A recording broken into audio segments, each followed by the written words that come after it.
Hello, everybody. This is Giancarlo Aulino reporting for Vibe 105 with a Sports Vibe Talk segment where we're going to be talking about all things MMA. To help me out today, I'm happy to be joined by my guest. He's an MMA analyst for TSN, Robin Black. How you doing, Robin? Good, brother. How about you? Everything good? Oh, doing great. A lot of exciting stuff going on in the world of MMA. Just going to start off with UFC 244. They had President Trump in the building and one of the biggest box office stars in Hollywood, The Rock, playing a role in the event. So when you're looking back on past UFC events, how important was UFC 244 to MMA? From the standpoint of martial arts and fighting itself, Jorge Masvidal and Nate Diaz is a real big fight. It's a meaningful fight in many different ways. But yeah, from the standpoint of spectacle, you know, you got The Rock standing in there, walking out with a belt, which is interesting also because we are starting to see all these different types of entertainment blend. Boxing, Conor McGregor's boxing, and The Rock, the wrestling star, is coming out in an MMA show. And you're seeing all that blending. So that's fascinating. And then, of course, Dana White has been friends with Donald Trump for many, many years. In the early days of the UFC, they had trouble putting it on anywhere, and Trump would go out of his way to help facilitate that. So they've been friends for a long time. But it ended up being a big, really, really big show. A lot of people connected to it. I mean, we live in a time where it's hard to gather people's attention. There's so much going on in the world. And to be able to put on a big show like that, I think was really exciting. It was a nice sort of thing to line up all of these elements to get a big show together. And then you've got wonderful, in the end, it's about the fights. And there were wonderful fights on the show. And do you think Jorge Masvidal, he's had a great 2019. Do you think that the UFC have a big marketable star now that they can build around for 2020? You know, it's harder to say than it ever has been. But one thing I can tell you about Nate Diaz and Jorge Masvidal, the reason people were connected to them is because it doesn't feel like anybody's trying to make them a star. The idea of the marketing machine, we all kind of rebel against that today. Innately in us, we feel if somebody's trying to convince us that a singer is brilliant, or somebody's trying to convince us that we should pay attention to an athlete or something, we kind of rebel against that. And partly why Jorge and Nate Diaz broke out so strong is because they're anti-heroes. They're anti-establishment. You know, if you put too many ads together and if you have them saying too many things and they're holding up too many products, the whole thing won't work. So we live when it comes to capturing the imagination of people, whether we're talking about fighters or rappers or, you know, NASCAR drivers, it doesn't matter. I think authenticity is everything.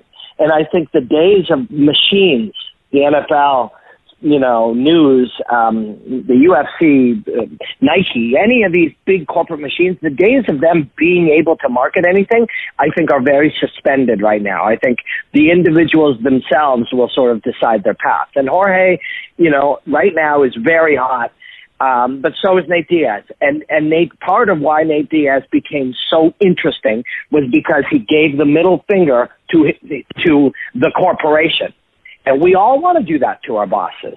You know what I mean? That's a natural thing. So how they can market it or what kind of star these corporate machines have, that's up for debate. But the individuals are breaking out these days. And I think we see that everywhere. I think we see that on Instagram and television and anywhere. We're attracted to real individuals right now.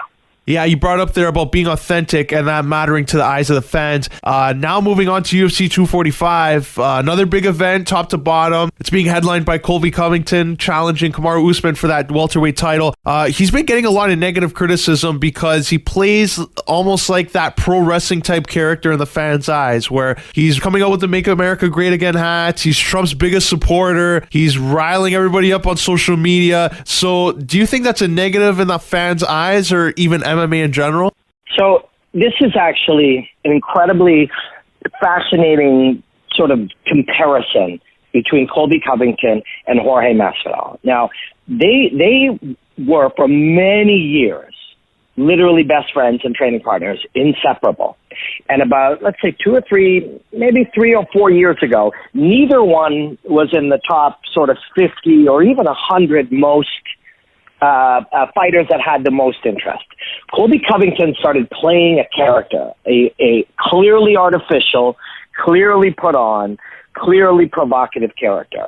And if we use just say Instagram as a metric, I pull it up right here. Colby Covington having killed that thing to its maximum and just trolling us all, going to Trump's, going to take photos with the president. He has 250, and he is working it hard. He has 256,000 followers. If I go to Jorge Masvidal at the same time, these two again, he has 1.2 million.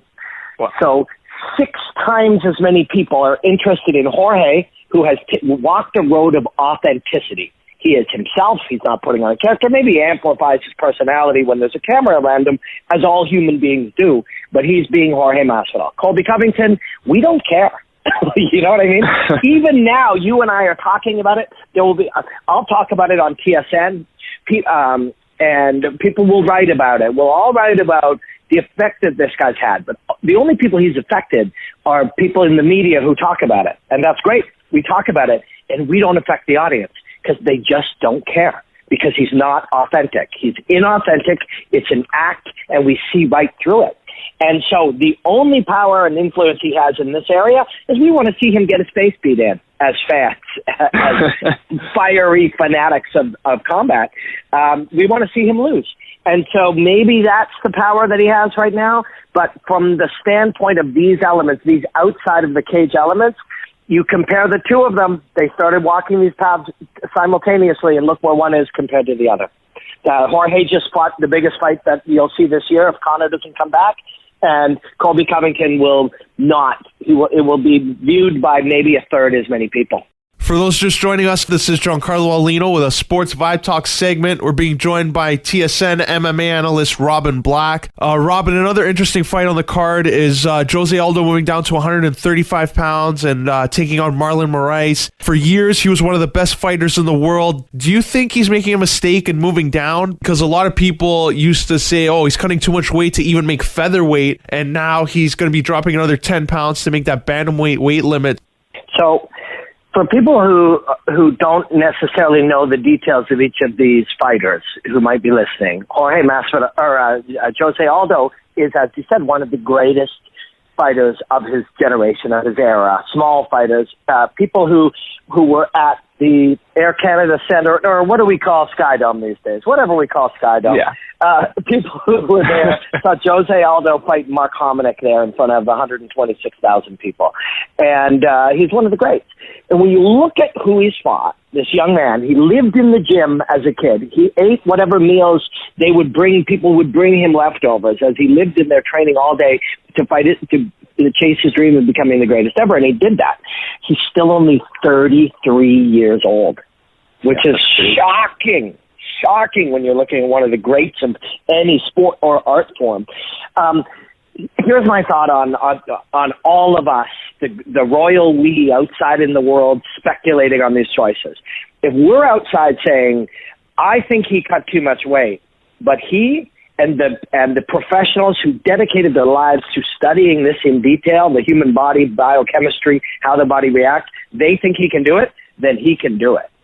You know what I mean? We do this. This is what we humans do. We speculate on everything, and we form opinions quickly based on small amounts of information. They have all the information. These brilliant athletes are sitting there. The chances that with no information we can make a guess that somebody may be cutting too much weight, when the specialists who are measuring, markers in his blood and following everything in detail from a biochemical standpoint, they think he can do it, then he can do it. And will it be difficult? Is there a challenge? Of course, there is a challenge. Again, not everybody follows fighting in the most detailed ways, but for these athletes, a weight class means he fights at 135 pounds. He weighs in at 135 pounds. On fight night, he can weigh 150 or 155 pounds. You trick your body into being lighter for a very brief time when you stand on a scale. That's a science and an art, and they'll do it to a T. Yeah, and also featured is Max Holloway defending his featherweight championship again. He pretty much cleaned out the division, much like Aldo did when he was on top. So if he were to beat Volkanovski, are we putting him in that conversation of greatest featherweight of all time, or does he still need to go on another run similar to what Aldo did when he was champion? The fact that he defeated Jose twice and he's also young. You have to be saying that. Although at this stage, the greatest of all time, and we can apply this to ballet, we can apply this to singing, science, medicine, it doesn't matter. The greatest of all time is who's ever the best today, like 8 times out of 10. Because the skill, the training, the knowledge, the science, we build knowledge on knowledge on knowledge over time. The greatest high jumpers ever are the high jumpers today. The greatest sprinters ever are the greatest sprinters today. And Max Holloway is the greatest young man who's ever fought in this weight class in fighting today. And in 6 years from now, whoever that is will be the greatest of all time. We are on the front end of change in humanity, in what we're capable of doing. Nobody's ever climbed a higher mountain free climbing than the free climbers of today. Nobody's ever dived deeper in free diving than the free divers of today. I mean, we as a human race are constantly upgrading, and we're doing it faster than we've ever done it before. So the best ever is of almost everything is almost always the best right now. And that may not be true, if as the world changes and as knowledge changes and as, what we prioritize as a human race changes. But today, the best basketball player in the NBA, from a scientific standpoint, is the best basketball player ever. And that's something that is argued constantly on sports television, but that's just for entertainment purposes. Because from a scientific standpoint, the best of anything are the best in the world today. Yeah, and Robin, as you know, another fighter making the headlines recently in the past few months is Conor McGregor. He announced that, he's had a set goal. He wants to fight in January and then wants to fight the winner of the lightweight title fight between Khabib Nurmagomedov and Tony Ferguson. He's been involved in a lot of controversy outside the octagon since his last fight, the charges and the court dates and all that stuff. So with that in mind, do you think that his outside the octagon controversy may affect the interest level of his next fight? Yeah, I do. I think I'm a fan. I like that man as a martial artist at his best, and any time I've spent with him, and I've studied his work, in more detail probably than anyone on earth. So I've become connected to. I want him to be great because what we saw in his greatest moments, which was very short. 2 years maybe, as he's 2.5 years, as he's beating the best in the world in ways we never understood. And literally, people fight different today because of him. He won't get that credit because he's very, very hated or at least polarizing. But that's true from a martial arts analyst standpoint. But nobody is anything. Like people will say, Conor McGregor has the heaviest left hand in the game. Or, this guy, but Conor McGregor is not innately anything. All of us, in anything in life, but it's easy to track in sport and in art, we are just a product of our preparation. We're a product of our life experience and what we are doing leading up to the moments of performance. And Conor McGregor, when he was at his greatest, he was an obsessed student of the game, obsessed with becoming the best he could be and learning every detail possible, and he was ahead of the game. Now, and he did it by training constantly, never taking a break, learning on learning, becoming better at becoming better, adding to his skills, adding to his skills. Just that's how mastery is achieved. He hasn't been doing that the last couple of years. He had, allegations of terrible crimes that he committed, him being on film, hitting an old man, creating a whiskey line that involves him traveling around drinking whiskey. All of these things do not lead to the best martial artist in the world. Now he's got 12 weeks to train and fight, but not only do they lead to him not being him that was conquering Eddie Alvarez and Jose Aldo and owning moments and changing fighting in those brief moments, they're also not the him that compelled people, that made us fascinated by him, that made us, feel the need to watch him do this, whether we loved him or hated him. Now, instead, the way he's been living has made him not as special a martial artist and not as compelling an individual, and he doesn't have the leverage that he had where he was on top of the world. So even him saying, I want to fight in January, then I want to fight the winner of this, he's going to go in and have conversations with the UFC, and they're going to offer him 60% less money than they offered him before. And he's going to either have to take it and build himself back up to that special martial artist, that special human being, that innovator, that person who had the capability of writing his own future and changing things, or he won't. And that's going to be up to him. But I think we will all be fair. We'll either be tentative on his first fight or we'll be all in. And either one is tricky. If we're tentative and he overperforms, we'll become even more invested. More people will pay attention to him. If we're all in because he's back and we make a big deal out of it and he underperforms, that might be the end of him being a big, powerful, influential fighter. So it's a very, very, very difficult and challenging and heavy period, him coming back. But trust me, there's no guarantee he will. Him saying he will doesn't mean he will. For a fight to be made, both fighters and their teams have to agree, and the corporation has to agree. And the UFC does not plan on paying him what they used to pay him. He doesn't have the influence, and he doesn't have the audience that he used to have. So all of that still has to get worked out. Once again, for those just joining us on Vibe 105, this is Giancarlo Aulino with a Sports Vibe Talk segment. We're speaking with TSN MMA analyst Robin Black. Robin, another fighter that has kind of teased a return to the octagon. He did retire, but he left one fight open. That's Georges St-Pierre. Khabib and Tony Ferguson, like we were just talking about earlier, they're going to be fighting in the next couple months. And many people feel that the winner of that fight won't be fighting a Justin Gaethje or a Conor McGregor. Maybe they'll be fighting Georges St-Pierre, who's looking a lot leaner nowadays and training hard. Do you see GSP making a comeback and fighting the winner of that fight, or is it still only Khabib that is the only fight that really interests them? So when George came back the last time and defeated Michael Bisping and won the middleweight belt, I had the incredible privilege of traveling with George and following around and training with him and being part of his preparation. We made a documentary, TSN Originals. It's on Crave. Called The Mind of GSP. And so I was able to gain real insight into George. At this stage, he's got a real pure understanding of who he is, what he's about, what he wants. His self-knowledge is, at its best, studying martial arts and studying yourself, eventually you understand who you are and how you interface with the world on a higher level. And George does that.